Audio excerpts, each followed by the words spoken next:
गांव का नाम था आनंदपुर। चारों ओर हरियाली, बीच में पगडंडी और लोगों के चेहरों पर मेहनत की चमक। उसी गांव के कोने में एक पुराना सा लेकिन खुशबू से भरा ठेला था। रघु देसी करी वाला। रघु अपने काम में निपुण था। उसकी चिकन करी का स्वाद इतना मशहूर था कि लोग दूर दूर से खाने आते थे। सुबह का समय था। सूरज धीरे धीरे उग रहा था। आसमान सुनहरा हो रहा था। रघु जल्दी जल्दी अपनी थैली उठाता है और चिकन की दुकान पहुंचता है। आ जाओ पाजी, ले लो ताजा ताजा फ्रेश चिकन, बिना मिलावट, एकदम फ्रेश चिकन। तभी वहाँ रघु पहुंचता है।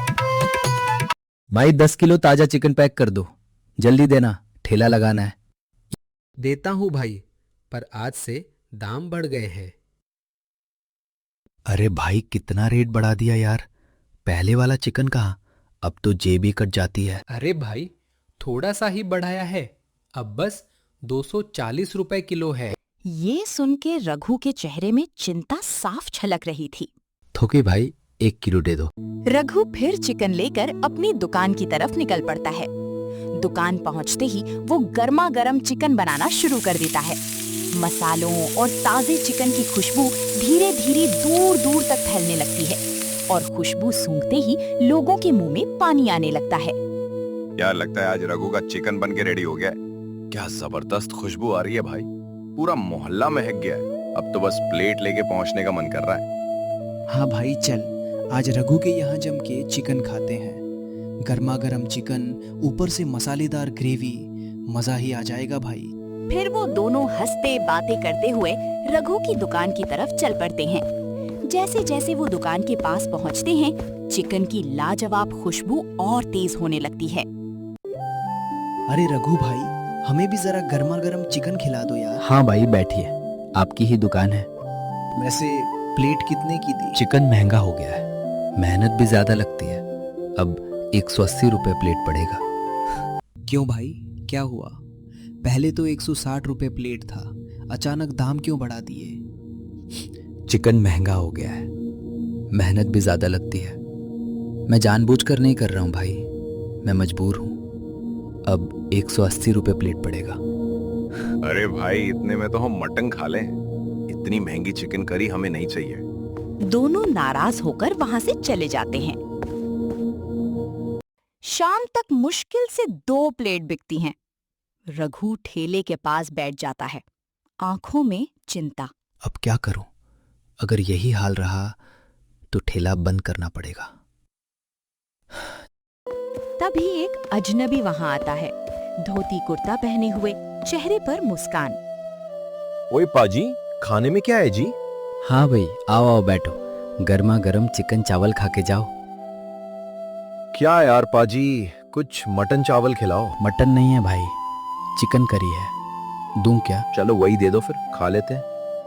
वो आदमी खाना शुरू करता है, कुछ देर बाद मुस्कुराने लगता है।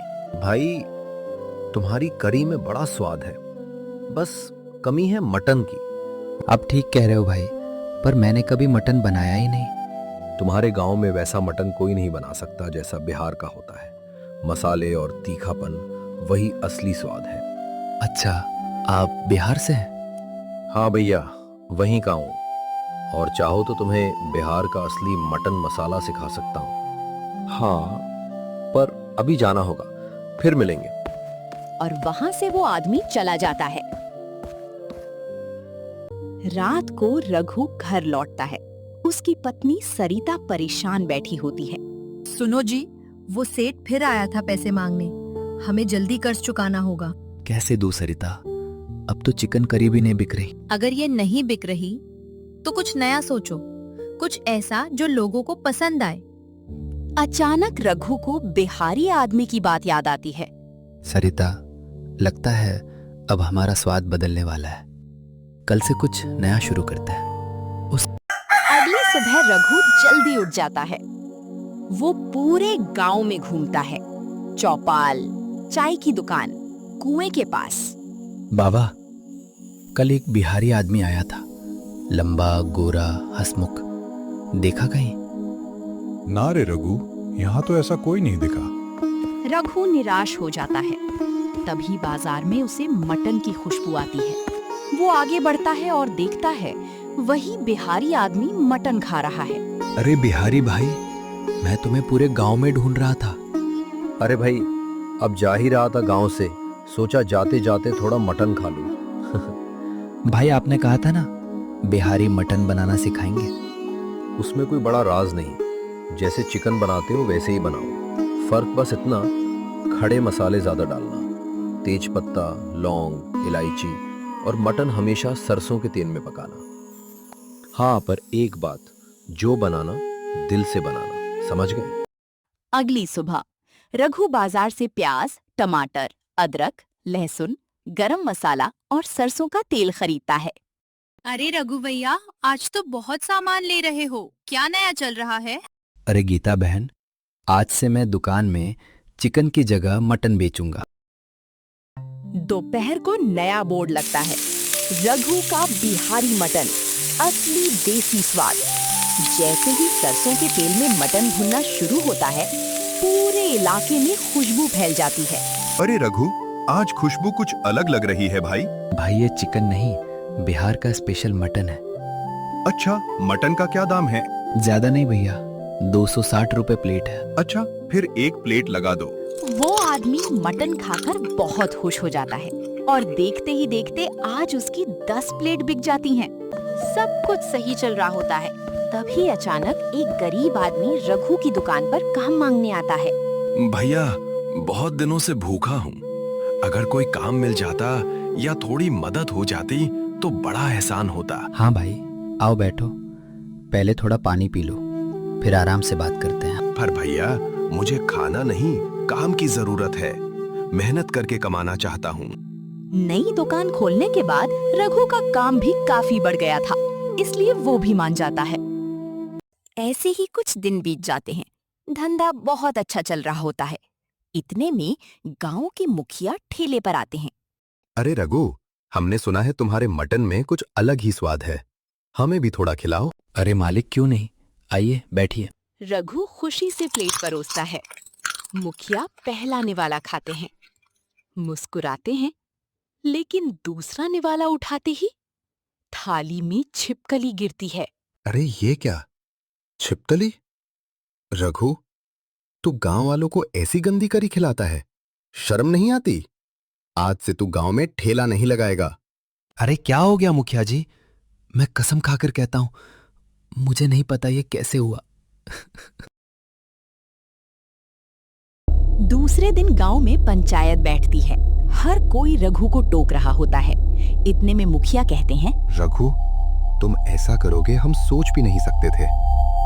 तभी वहां मौजूद एक और मटन वाला बोलता है, मुखिया जी, मुझको तो पहले से ही लगता था कि कुछ गड़बड़ जरूर है, इसकी दुकान बंद करवा दीजिए। तभी रघु की दुकान का गरीब लड़का कहता है, दरअसल ये मेरी गलती है। कुछ दिन पहले जब मैं दुकान में अकेला था तो दूसरा मटन वाला आया था और मुझे पैसों के बदले ये सब करने के लिए कहा। मैं भी पैसों के लालच में न जाने क्या कुछ कर बैठा। जिस आदमी ने मेरे बुरे वक्त में मुझे काम पर रखा, खाने को दिया, मैं उसी को धोखा दे रहा था। मुझे माफ कर देना रघु भैया।